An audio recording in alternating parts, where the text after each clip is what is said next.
come to me. I think we're getting to the real reason now. Because David knew he was the anointed king, and he wanted all the kingdom established under him. So now he's saying, how can the ark come to me if this is how God is going to do? How can the ark come to me? So maybe there's some, I don't know, some self-serving purpose in David's heart. Could be. So here's the lessons we learned from that. And I think, to me, this is just really helpful to me personally. And I hope you get benefit from it. David became angry, and he basically said, the why God. Why did you do this? Everything was set in place. Okay, first is anger toward God just because of the event. Uzzah's dead.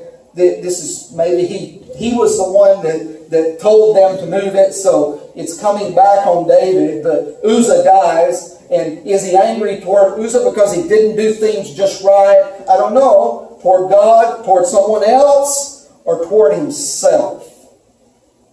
And we know from 1 Chronicles passage that finally, however long it took, maybe a day or a week, or maybe David got along with God and talked to God, and God was communicating and convicting him of his own sin about this. I don't know exactly how long it took, but we know David came around. In 1 Chronicles 15, we see that passage where he said, us, this is about us here, because we didn't follow the command of Moses. God had given the direction and we haven't followed it. And so here's the judgment. So maybe he was mad at himself for what happened. You ever get mad at yourself? You ever get mad at God? Why did you do that? Why did you let that happen? Couldn't you stop it? Or maybe you're mad at somebody, some unknown person, or some other person. You think they're the source of your problem, so your anger goes toward them. Well, we know David had forgotten God's instructions. And I'm sure he wasn't the only one. But he had forgotten God's instruction. They did not follow the commandment of Moses in the matter of moving the ark.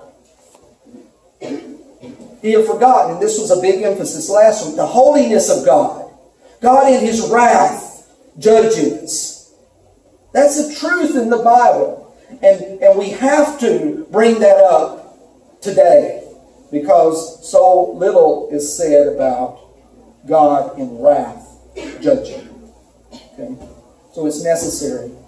How easy it is to forget the Lord's word and the Lord's working.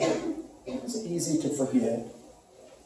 Just one generation and the good gospel is gone from the generation. Think of that. And Satan must be really happy if we forget. We're the generation with Bibles. I was in last week at the Christian bookstore out near Home Plus. I've never seen as many Bibles in my life at that bookstore. It's like a mountain of Bibles in the middle of the store. A mountain. Any version, different parallel versions and different versions. A mountain. But we still forget the Lord's Word. You know, I don't know how many they've distributed now. The businessman's group called the Gideons, and have put Bibles in hotels all over the world. I was in a rural village in Ecuador.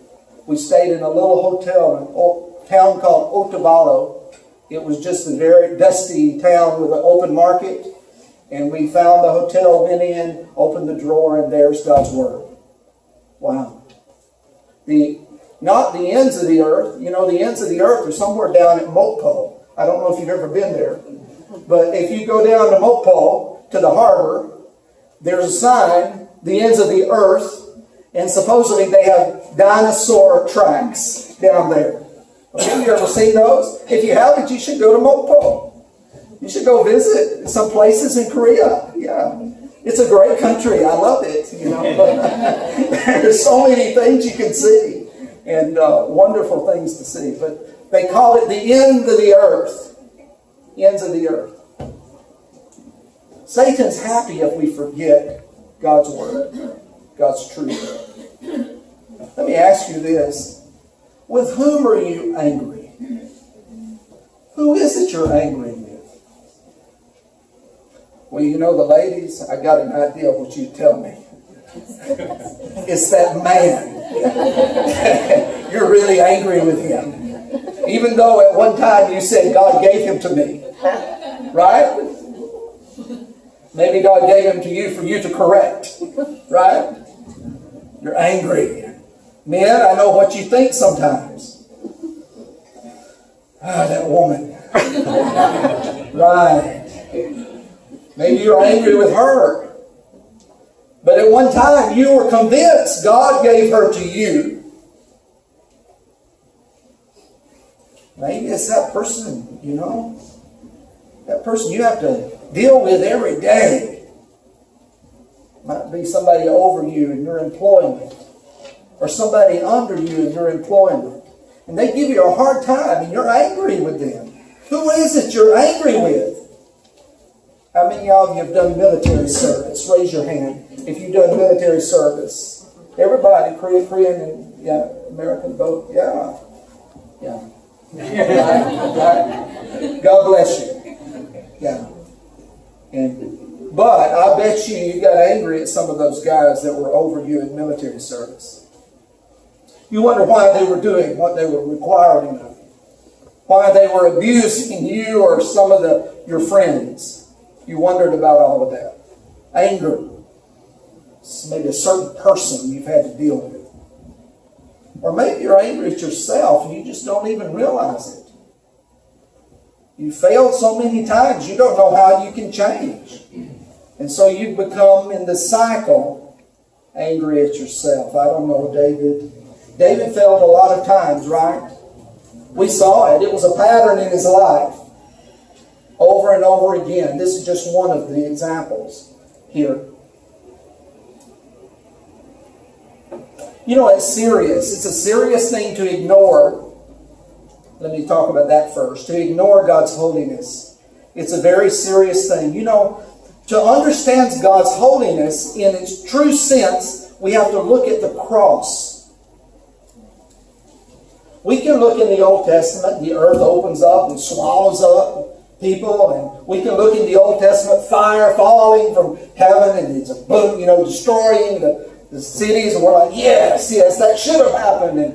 And you can look at the armies battling, the angel of the Lord coming in and wiping out 160 or 180,000 soldiers at one time. The armies of Sennacherib were wiped out by the angel of death in the time of Hezekiah, right? And so we look at that and we think, yes, conquering, but there's a message behind all of that. And it's a message about the holiness of God, His perfection, His power, His requirements, and even His wrath. And it's also serious to be ignorant of God's holiness. That's a serious thing. The Apostle Paul talked about the things he did before he became a follower of Jesus. He said, I did those things in ignorance. He didn't realize that what he was doing was really fighting against God until Jesus appeared to him. He didn't know that. Some of you were the same way. Before you came to Christ, you didn't realize your life you were living for yourself and indulging in sin, and the life you were following was a self-centered life, totally indulgent and ignorant of God's holiness and judgment. Somebody maybe came along and told you there is a hell, there is a heaven, and that awakened you. We need to be awakened. When judgment is looming and is coming, we need to be awakened. We have to warn others. You know, the job of the prophet must have been a terrible, difficult job. Those guys had to go before kings not knowing if the king would have their head or throw them into prison. But they had to tell the king God's message. And nearly every single time it was basically, God is going to judge you, king. One king got so frustrated, he said, we can't listen to this guy because, I think it was Ahab. We can't listen to Micaiah because he never says anything good about me. That was, I think, Ahab talking about Micaiah. The only prophet left in the kingdom that would speak the truth to the king. Trying to save the life of a nation. And yet he's punished and beaten, given bread and water to drink only, and persecuted. Why? Because he delivered God's message to the king of God's holiness, that God was going to judge the nation. Wow. Jesus brought a message of God's holiness too. And he warned. He spoke often of hell and the judgment of God. The difference is he was able to show the way out. He's not only a prophet, he's the Son of God. Amen. God's holiness should lead us to fear God. It should lead us to fear God. The fear of the Lord is the beginning of knowledge, the Bible says. I was going to read that in the New Living Translation. Hang on just a moment. Here it is. Proverbs 1:7 in the NLT. The fear of the Lord is the foundation of true knowledge, but fools despise wisdom and discipline. Now, I want that to sink in for a minute, because we take so for granted the knowledge of God. Who is He? What is He like? What does He expect of us? What has He said to me? What is His direction? The fear of the Lord is the foundation of true knowledge. And parents, in the education of their children, they must receive information, true information about God, or they're not getting true knowledge. When the universities cast aside the knowledge of God, according to this passage, Proverbs, fools despise wisdom and discipline. You can go to the best colleges, but you may have foolish professors. The text material we're studying and memorizing may be full of fool's language. I'm just saying. That's the truth. And then when we have a resulting generation with a void of God, we wonder what happened. They've forgotten the holiness of God. In Proverbs 9, verse 10, there's a similar verse, and it's about the knowledge of God and the wisdom of God. Proverbs 9, verse 10.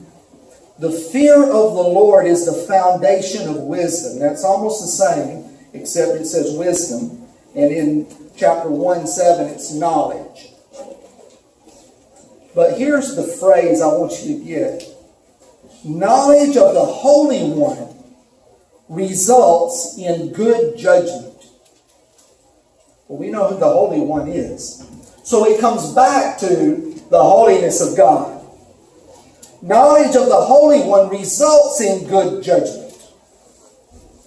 Wisdom will multiply your days. It will add years to your life. If you become wise, you will be the one to benefit.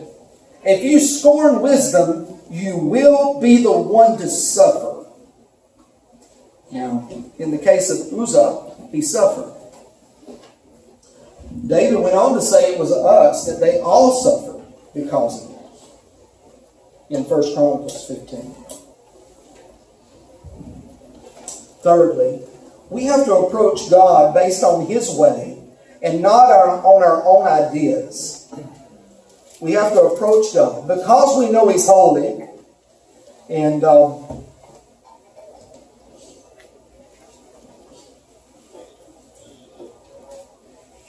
He's prone to judgment. The good thing is He's proven He loves us.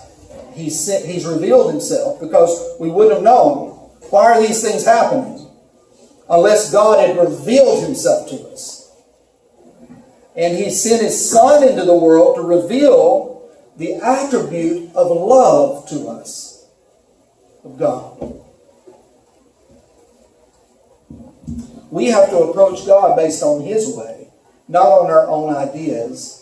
Somebody will say, well, when I have time later, I'm going to get everything right with God, or later, after I get my education behind me, I'll start going to church and worshiping God.